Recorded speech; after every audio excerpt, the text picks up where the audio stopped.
கீதை அத்தியாயம் 12.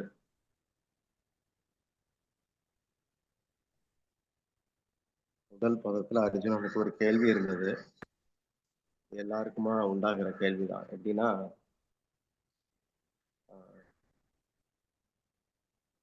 உங்களை ரூபத்தோட இந்த திவ்யமான சியாமசுந்தர வடிவத்துல உங்களை வணங்குறாங்க. அது நல்லதா, சிறப்பானதா, இல்லாட்டி நீங்க எங்கும் நிறைந்தவர், ஒரு வெளிச்சமா எப்படி எல்லா இடத்துலயும் வெளிச்சம் பரவிருக்கும், அது மாதிரி நீங்க அருவ ரீதியில அப்படி எல்லா இடத்துலயும் இருக்கீங்க.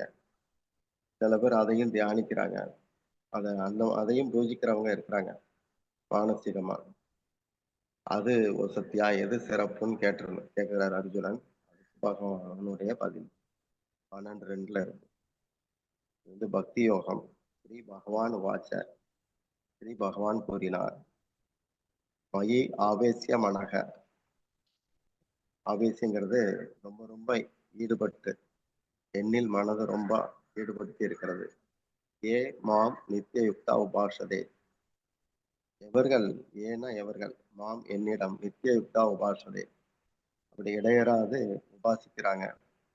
ஸ்ரத்தையா, அக்கறையோட, பறைய உபேதாக, தே தேனா அவர்கள், சேனா சிங்கிள், அவன்னு சொல்லலாம், தேனா அவர்கள், ஏனா எவர்கள், தேமே யுக்த தமா மதக, அவங்கதான் சிறப்பானதா பகவான் சொல்றார்.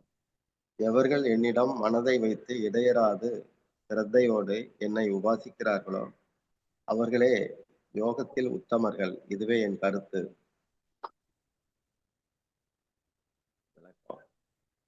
இதே கருத்தை அர்ஜுனன் கேட்காமலேயே பகவான் 6:47 சொல்லி இருக்கிறார்.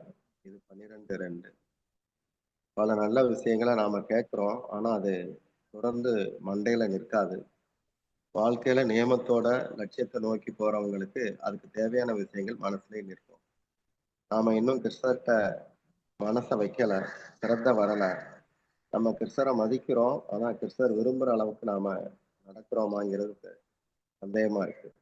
நித்திய யுக்தா அப்படிங்கிறது எப்பவும் என்கிட்ட நிலைச்ச மனத்தோட இருக்கிறது. ஆவேசிய மனங்கிறது தனிப்பட்ட ஒரு பெரும் ஈடுபாட்டை குறிக்கும். எங்கு மனதில் பிடிப்பு இருக்கிறதோ அங்குதான் எண்ணம் வரும். சித்தரிடம் பிரேமை இருந்தால் சிந்தனையும் அது பற்றியே வரும். இது சத்சங்கத்தால் மட்டுமே சாதிக்கப்படும். நம்மில் இருக்கும் ஆன்மா ஸ்வயம் எனப்படும். அதை நான் எனும் உணர்வு, அதில் இருக்கும் அந்த ஸ்வயத்தில் இருக்கும் நான் எனும் தன்மை முற்றிலும் கிருஷ்ணருக்கு சொந்தமானது. இதை அறியும் போது எங்கிருந்தாலும் நாம் கிருஷ்ணருடன் இருந்தவர்கள் ஆவோம். அதற்கு அர்ப்பணம் என்று பெயர். பொருளை கொடுப்பது சமர்ப்பணம் எனப்படும். நமது சரீரம் பிரகிருதியின் தயாரிப்பு. ஆத்மாவோ பரமாத்மா நாராயணரின் அம்சம். பிரகிருதியின் தயாரிப்பில்தான் மனம், புத்தி, இந்திரியங்கள் உள்ளது. இவைகள் சேர்ந்து வரும் ஒரு போலியான கூட்டு தயாரிப்பு தான் இரண்டாம் தரமான உடல் ரீதியான நான் எனும் தவறான ஒரு எண்ணம். நான் பரமாத்மாவின் தொடர்பில் உள்ள சிறு அங்க துணுக்கு, அவருடன் நான் அடையாளப்படுத்தப்பட வேண்டும். இதுவே உண்மை நிலை, உண்மையான ஐடி. இது மறந்து போகிறது. ஒருவரிடம் நாம் கடன் கொடுத்தால் மறப்பதில்லை, ஆனால் நாம் பரமாத்மாவுக்கு பெருமளவில் கடன்பட்டு இருக்கிறோம்.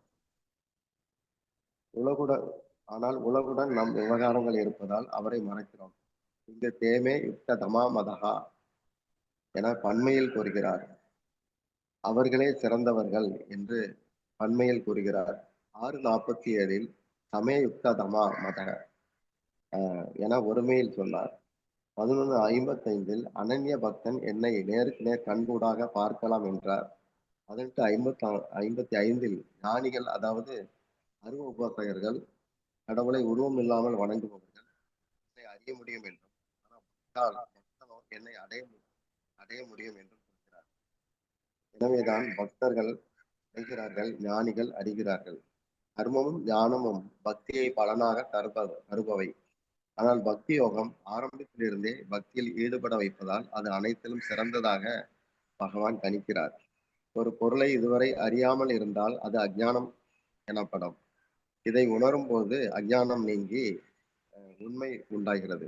அத்துடன் அஞ்ஞானம் போய்விடுகிறது. அறிந்த ஒன்றில் இன்னும் நினைப்பு அதிலேயே இருந்து கொண்டிருந்தால் மட்டும் போதாது, இன்னும் தெரிந்து கொள்ள வேண்டும் என ஆசை வரும். அது அத்தகைய ஆசை கிருஷ்ணரில் வரும் பொழுது அது அனந்த ரசம் எனும் பெயர் பெறும். அனந்த ரசம். அனந்த ரசத்தில் கணந்தோறும் வளர்ச்சி உண்டு. இதையே சைத்தன்ய மகாபிரபு ஆனந்தாம் புதி வர்தனம், கணத்துக்கு கணம் கூடிக்கொண்டே போகும் என்கிறார். ஞானத்தில் அனந்த ரசம் கிடையாது, ஆனால் அகண்ட ரசம் உண்டு. அகண்ட ரசம் என்பது வளராது, ஒரு கட்டத்தில் நின்று போகும். ஞானத்தை விரும்புகிறவனுக்கு பகவான் மீது ஈர்ப்பு வராது. ஞானத்தில் தன்முனைப்பு அதிகம் இருப்பதால் சரணாகத எண்ணம் வருவதில்லை. தன்முனைப்பு முக்தனான பின்னும் தன்னை தனியே திறனுள்ளதாகவே காட்டும். இங்கு பிரச்சனை என்னவென்றால், தனிப்பட்ட ஞானம் பிறப்பு இறப்புக்கு காரணம் அல்ல, ஆனால் கடவுளை அடைய அது தடையாய் இருக்கும் என்பது கருத்து. எனவேதான் அருவவாதிகள் கடவுளை உருவமின்றி வணங்குகிறவர்கள் பிரம்மஜோதிக்கு அனுப்பப்படுகிறார்கள். பக்தியில் வாசுதேவ சர்வம், எல்லாம் வாசுதேவனே என்ற கருத்து பல்வேறு மத கோட்பாடுகள் பக்தி பாதையில் உள்ளன. வாசுதேவ சர்வம் என அனுபவத்தில் உணர்ந்த பிரேம பக்தன் அவனுடைய இதயத்தில் அவன் பகவானையே சார்ந்து இருப்பதால் எந்த சித்தாந்தத்தையும் அவன் அவமதிக்க மாட்டான். ஆனால் குறிப்பிட்ட கோட்பாடை சார்ந்திருக்கும் போதுதான் பிற கோட்பாடுகளை குறை பேச வேண்டி வருகிறது. ஞானியின் ஒருமைப்பாட்டை விட பிரேமியின் பக்தன் எனும் பிரேமியின் ஒருமைப்பாடு சிறந்தது என்பது கருத்து. ஸ்ரீமத் பகவத்கீதா கி ஜெய்.